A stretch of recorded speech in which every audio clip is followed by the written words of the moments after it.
You may have heard about CityWorks Expo. For years now, we've been bringing people together to share big ideas for better places. Expo connects innovators across the community and around the globe through an ongoing series of events, conferences, and social media. And our goal is to inspire and support people like you, the ones who have a passion for making their neighborhoods, communities, and cities better places to live, work, and play. Check us out at cityworksxpo.com to learn more. Become a part of the Expo community and share your story. You never know who you will inspire with your big ideas.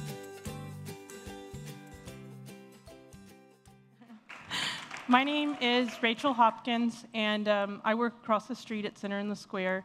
I'm the Vice President of Development there, but I served as the project manager for the Roanoke Pinball Museum. I'm pretty nervous. This morning, I was extremely nervous, and I asked my neighbor, who is my coworker, and the person I carpool into work with.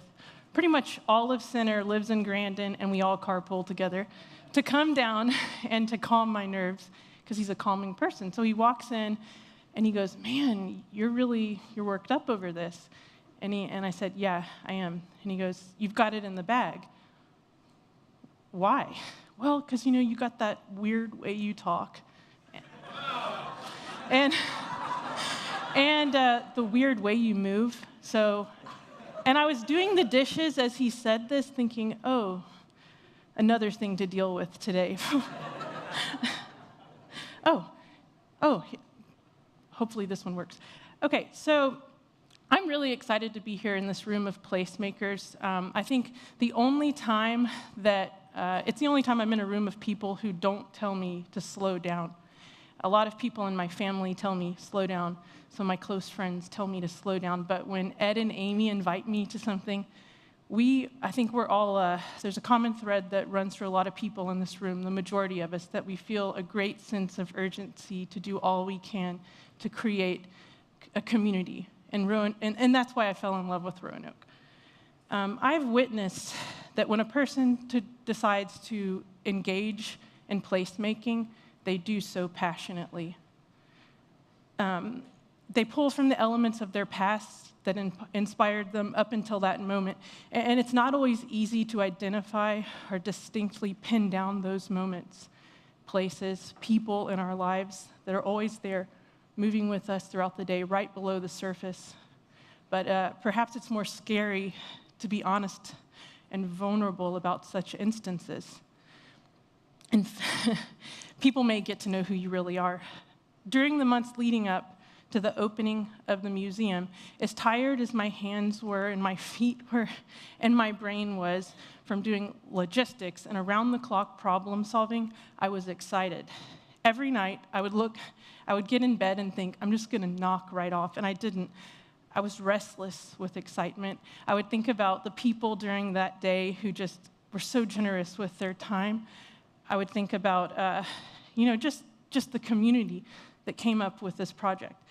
And I would also think about my childhood, which was kind of weird, but it makes sense to me now because that's what inspired me.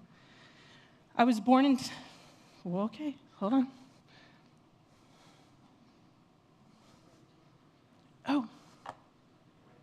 Oh, gotcha, there it is. I was born in Texas. I spent the first 21 years of my life there, being raised on a countryside, vast, filled with eccentric beauty. Texas is a place of whimsy. All Texans know that feeling, the long stretch of road between point A and point B. But during those times, we had a chance to think and combine that eccentric beauty of Texas with our daydreams, transpose them in a way. These things inspired me. I think the first placemaker who inspired me, though, is this guy. Without a doubt. I wanted to travel with him. I wanted to live with him. His vision was clear and concise, super inspired. And so, I was raised by really weird parents, eccentric, and I love them. And they inspired. My dad got up every single morning and was excited to go to work. And that's huge. But like I said, 21 years, when I was 22, I moved to Europe. And this kind of grounded me. I knew from day one that I was there to observe and to absorb what creates community. I knew in my heart I had to hunt and gather and bring all of that perspective back. I knew I'd have an opportunity one day, and I never really talked about it, but I knew. 10 years after living in Leipzig, Germany, which is the greenest city in Europe, and 3 years in Amsterdam, I was on 220 going down the road in a rent-a-car, and that's kind of what I saw. And I instantly fell in love. Might have been the only love at first sight moment in my life. And I fell in love with Roanoke. And I fell in love with the potential that so many of us talk about. Why pinball? Well, why not? But why pinball? Well, you're going to all walk out of here with a song in your head, She Blinded Me with Science, because that's one of my number one reasons, education. There is so much to learn about pinball. This is the inside of a machine from 1959. Who knew we had that kind of technology going on? We have students coming in. We opened on June 19th, and consistently we have field trips, we have social interest groups, Boys and Girls Club, RCPS Plus program. Spent a lot of days this summer in the Roanoke Pinball Museum. If you want to know the true history of a culture, look at their artwork. I learned that lesson living in Germany, really, because it doesn't. No one edits. No one edits the artwork. There's more of the truth there, and I love the artwork in pinball. I love that we can look at machines and tell, oh, that was during wartime. I love that we can look at machines and say, oh, that was when Americans were really obsessed with technology and space. We can look at machines, the ladies of pinball, we can tell based on their fashion choices what decade that was. This is a video that one of our founding members, the Founders Club, which I'll talk about in a second, designed. Let's see if it'll... The history. This is LaGuardia. In 1942, he said, we're going to burn all the pinball machines. And I kind of like it when leadership's wrong. And then, so I mean, I don't know why, I just do, but pinball went through a period of prohibition-style raids where they would go into pinball arcades and just destroy them. And this picture you see on the bottom left is like a secret pinball arcade. You had to have, it's true. And this is a quote of Mayor LaGuardia. Slimy crews of tin horns, well-dressed, and living in the luxury on penny thievery. Why pinball, why Roanoke? Because it fits. Chris Morrell, I have your little Graceland right there.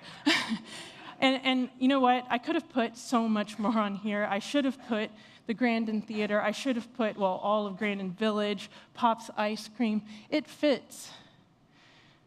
You know, when I fell in love with Roanoke, I fell in love with this undying nostalgia. It was like the city in this snow globe, and I always tell people that, and it fits. How pinball? It began with a conversation, pretty much verbatim. A board member walks into my office and says, I've got 10 pinball machines in my living room, and my wife is pissed.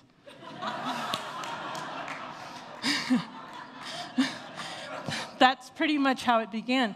And I said, all right, so any project that I start, I look at our established resources. Center in the Square, we have spaced, and we need to support our beneficiary organizations. We need to generate income. We've experienced a total loss of state funding. What can we do? It began with that conversation, but it exists today because of community, 100%. The budget they presented me with was ridiculous. And I said, how am I going to do this? But I have to do this. How am I going to do this? Well, we decided to create what was called the Founders Club. And this really came out of conversations with my friends who were just as eager to make this happen. 20 members of our community, and these were not people who have the ability to write checks, but they have the ability to work with their hands and their minds. Sweat Equity said, I will build the bar for you. So while I'm telling you this is a little speed up of that. We wanted to have a bar or a concession stand that was made out of pinball playfields. Someone quoted us at like 20,000, and I said, oh no.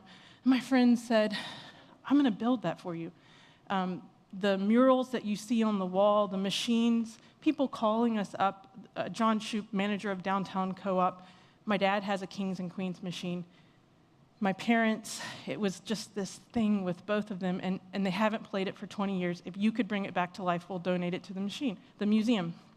It's there now, and his dad, I got to be there when he came in for the first time and played it. Really cool. Techs, travel buddies. One of them's here in the audience, and they told me they're hiding, so I won't say who they are. But, yeah.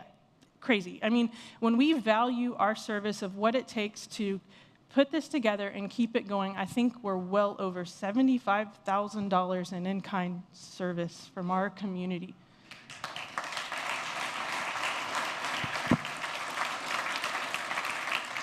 I mean, pretty much down to the pillows, and I'm not kidding you. I had my friends Francis and Julie and Ernie, he's here as well. One day they just stopped by and I said, these pillows are killing me, the upholstery. Give me your advice. And I went to the experts. They are. Here it is today. We have had tremendous response. You know, someone talked about the travel writers. We have travel writers in there constantly. We have people calling up all the time, hey, we would like to have this business relocate to Roanoke. They don't say we're going to take them to the factory or to the business. They say we're bringing them to Center in the Square. We're bringing them to the Roanoke Pinball Museum. Can we throw a party for them? Absolutely. I'd like to end on this quote because, well, Bell Hooks is one of my heroes. But to be truly visionary, we have to root our imagination in our concrete reality. I invite you all to come, show your, I took mine off. You come and you show your expo badge. Just play for whatever you want to pay, even if it's nothing. Just come over, because I know a lot of you don't have a lot of time because we're busy with the schedule. But until Monday, love for you to come and check out the Roanoke Pinball Museum.